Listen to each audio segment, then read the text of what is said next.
ಕೋಪ ಅನ್ನೋದು ತುಂಬ ಪ್ಯೂರ್ ಆ್ಯಕ್ಚುಲಿ. ಬಟ್ ಆ ಕೋಪ ನಿಮ್ಮ ಸಂಗಾತಿಗಳು ನಿಮ್ಮಲ್ಲಿ ಯಾವ ಥರ ಕೋಪ ಮಾಡ್ಕೊಳ್ತಿದ್ದಾರೆ, ಅದು ಮುಖ್ಯ ಆಗತ್ತೆ. ಕೆಲವರು ಕೋಪ ಮಾಡ್ಕೊಳ್ಳೋ ರೀತಿ ಬೇರೆ ಇರುತ್ತೆ. ಬಟ್ ಇನ್ನು ಕೆಲವರು ಕೋಪ ಮಾಡ್ಕೊಳ್ಳೋದು ತಮ್ಮ ಪ್ರೀತಿಗೋಸ್ಕರ ಕೋಪ ಮಾಡ್ಕೊಳ್ತಾರೆ. ಸೊ ಏನು ಅಂತ ನೋಡೋಣ ಇವತ್ತಿನ ವಿಡಿಯೋಸ್. ಅದಕ್ಕಿಂತ ಮುಂಚೆ ಚಾನಲ್‌ಗೆ ಹೊಸಬರಾಗಿದ್ದರೆ ಸಬ್ಸ್ಕ್ರೈಬ್ ಮಾಡಿ, ಸಪೋರ್ಟ್ ಮಾಡಿ. ಆ್ಯಂಡ್ ಕೌನ್ಸಿಲಿಂಗ್ ಬೇಕಾ ಸ್ಕ್ರೀನ್ ಮೇಲೆ ಬರೋ ನಂಬರ್‌ಗೆ ಕಾಂಟ್ಯಾಕ್ಟ್ ಮಾಡಿ. ಬಟ್ ಚಾರ್ಜಸ್ ಇರುತ್ತೆ. ಓಕೆ. ಆ್ಯಂಡ್ ಬ್ರೇಕಪ್ಪಿಂದ ನೊಂದಿದ್ರೆ ನೀವು ಅದರಿಂದ ಆಚೆ ಬರೋಕ್ಕಾಗ್ತಿಲ್ಲ ಅಂದರೆ ಒಂದು PDF ಇದೆ ಕಳಿಸ್ಕೊಡ್ತೀನಿ. ಬಟ್ ಚಾರ್ಜಸ್ ಇರುತ್ತೆ, ಫ್ರೀ ಇರಲ್ಲ. ಓಕೆ. ನೋಡಿ, ಎಷ್ಟೋ ಒಂದು husband and wife and lovers ಮಧ್ಯೆ ಒಂದು ಕೋಪ ಅನ್ನೋದು ಬರ್ತಾ ಇರುತ್ತೆ. ಸೊ ಕೋಪ ಬರ್ತಿದ್ದಂಗೆನೆ ಜೊತೆಗಿರೋ ಪಾರ್ಟ್ನರಿಗೆ ಅನ್‌ಕಂಫರ್ಟು ಆಗ್ತಿರುತ್ತೆ.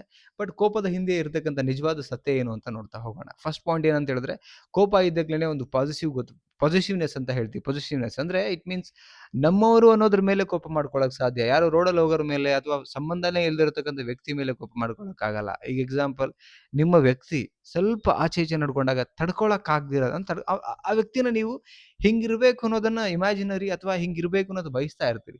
ಆ ವ್ಯಕ್ತಿ ಹಂಗಿರದೇ ಇದ್ದಾಗ ತುಂಬಾ ಕೋಪ ಬರುತ್ತೆ. ಬಟ್ ಬೇರೆ ವ್ಯಕ್ತಿ ಹೆಂಗಿದ್ರು ನಿಮಗೆ ಮ್ಯಾಟ್ರೇ ಆಗಲ್ಲ. ಯಾಕೆ? ನೀವು ಪ್ರೀತಿಸ್ತಾ ಇದ್ದೀರಿ.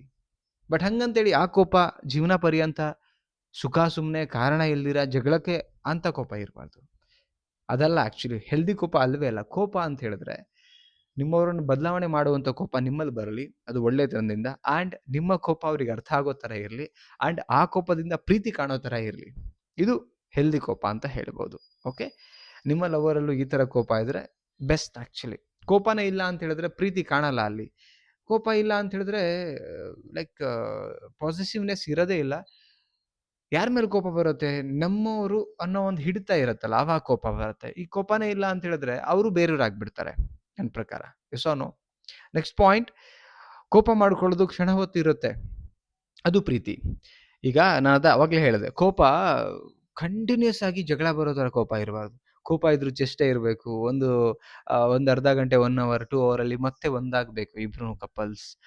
ಯಾರೇ ಇರಲಿ, ಆ ಕೋಪನ ತುಂಬ ಕ್ಯಾರಿ ಮಾಡ್ಕೊಂಡು ಹೋಗ್ತಾ ಇದ್ರೆ ಈಗೋ ಬಂದ್ಬಿಡುತ್ತೆ. ಈಗೋ ಇರ್ತಾ ಇದೆ ಅಂತ ಹೇಳಿದ್ರೆ ಸಂಬಂಧಗಳು ಹಾಳಾಗುತ್ತೆ, ದ್ವೇಷ ಬಂದು. ಸೊ ನಾನು ಹೇಳೋದು, ಕ್ಷಣ ಹೊತ್ತಲ್ಲಿರಲಿ ನಿಮ್ಮ ಕೋಪ, ಅದು ಪ್ರೀತಿಗೋಸ್ಕರ ಇರಲಿ. ಅದು ಪ್ರೀತಿನ ಶೋ ಮಾಡುತ್ತೆ. ನಿಮ್ಮದು ಹೆಂಗೆ ಕ್ಷಣ ಹೊತ್ತಲ್ಲಿ ಇರುತ್ತಲ್ಲ ಕೋಪ, ಆ ಕೋಪ ಪ್ರೀತಿನ ಶೋ ಮಾಡ್ತಾ ಇರುತ್ತೆ. ಅಂಥ ಕೋಪ ನಿಮ್ಮ ಪ್ರೀತಿನಲ್ಲಿ ಇರಬೇಕಾಗತ್ತೆ. ಅದರ್ವೈಸ್ ಆ ಕೋಪ ಏನದು ಈಗೋ ತಂದು ದ್ವೇಷ ಮಾಡಿ ಪ್ರೀತಿ ಹಾಳು ಮಾಡಿ ಸಂಬಂಧನೇ ಹಾಳು ಮಾಡುತ್ತೆ. ಕಿರಿಕಿರಿ ಅನ್ಸುತ್ತೆ. ಅಂದ್ರೆ ಡಿಸ್ಕಂಫರ್ಟ್ ಇರುತ್ತೆ. ಸೊ ಕಿರಿಕಿರಿ ಆಗಬಾರ್ದು ಆ್ಯಕ್ಚುಲಿ ಒಂದು ರಿಲೇಶನ್‌ಶಿಪ್ಪಲ್ಲಿ ನಾನು ಹೇಳ್ತಾ ಇರೋದು. ಸೊ ನೆಕ್ಸ್ಟ್ ಪಾಯಿಂಟ್ ಏನಂತ ಹೇಳಿದ್ರೆ, ಆ ಕೋಪ ತುಂಬ ಪ್ಯೂರ್. ಬಟ್ ಅದು ಪ್ರೀತಿ ಕೋಪ ಆಗಿದ್ರೆ ಮಾತ್ರ. ಅದನ್ನ ನಾನು ಆವಾಗಲೇ ಹೇಳಿದೆ. ಕೋಪ ತುಂಬ ಪ್ಯೂರ್. ನೋಡಿ, ಪ್ರೀತಿ ಎಷ್ಟು ಪ್ಯೂರೋ ಕೋಪನೂ ಅಷ್ಟೇ ಪ್ಯೂರು. ಹೆಂಗೆ?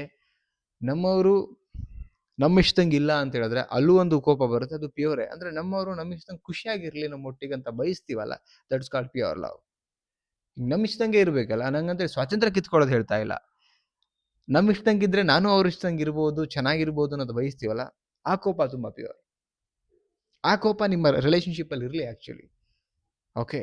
ಆದರೆ ಸ್ವಾತಂತ್ರ್ಯ ಕಿತ್ಕೊಳ್ಳೋ ಥರ ಕೋಪ ಬೇಡ. ಆ್ಯಂಡ್ ದ್ವೇಷ, ಅಸೂಯೆ, ಕೋಪ, ಜಗಳ ಬರೋ ಥರ ಕೋಪಗಳು ಬೇಡ ಆ್ಯಕ್ಚುಲಿ. ಆ ಕೋಪ ಇರ್ತಿದ್ರುನುವೆ ಆ ಕೋಪದ ಮೇಲೆ ಸಣ್ಣ ಗಲಾಟೆ, ಮತ್ತೆ ಒಂದು ಮಾತುಕತೆ, ಮತ್ತೆ ನೀವು ಖುಷಿಯಿಂದ ಇರೋದು, ರೊಮ್ಯಾಂಟಿಕ್ಲಿ ಇರೋದು, ಜಗಳಗಳು ಸಣ್ಣ ಸಣ್ಣ ಪುಟ್ಟ ಆ ಥರದ್ದು ಇರಬೇಕು. ಸಂಬಂಧನೇ ಹಾಳು ಮಾಡೋ ಥರ ಕೋಪಗಳಿದ್ರೆ ಅದು ಅನ್‌ಹೆಲ್ದಿ ಆ್ಯಕ್ಚುಲಿ. ಆ ಥರದ ಕೋಪನ ಮೈಂಡಿಂದ ತೆಗೆದುಹಾಕಿ, ಮನಸ್ಸಿಂದ ಕಿತ್ತಾಕಿ, ಯೋಚನೆಗಳಿಂದನೂ ಕೂಡ ತೆಗೆದುಹಾಕಿ. ಓಕೆ. ಈ ನಿಜವಾದ ಕೋಪದ ಹಿಂದೆ ಇರತಕ್ಕಂಥದ್ದು ಈ ಪ್ರೀತಿ. ಈ ಕೋಪ ನಿಮ್ಮ ರಿಲೇಶನ್‌ಶಿಪ್ಪಲ್ಲಿ ಇದ್ರೆ ಐ ಥಿಂಕ್ ತುಂಬ ಹೆಲ್ದಿ ಆ್ಯಕ್ಚುಲಿ ನನ್ನ ಪ್ರಕಾರ. ಓಕೆ. ಸೊ ವಿಡಿಯೋ ಹೇಗಿತ್ತು ಅದನ್ನು ಕಮೆಂಟ್ ಮಾಡಿ ತಿಳಿಸಿ. ಆ್ಯಂಡ್ ಇಷ್ಟ ಆದರೆ ಲೈಕ್ ಮಾಡಿ ಆ್ಯಂಡ್ ಎಲ್ರಿಗೂ ಶೇರ್ ಮಾಡಿ. ಮತ್ತೊಂದು ಟಾಪಿಕಲ್ಲಿ ಸಿಗೋಣ. Thank you so much guys. Love you. Bye.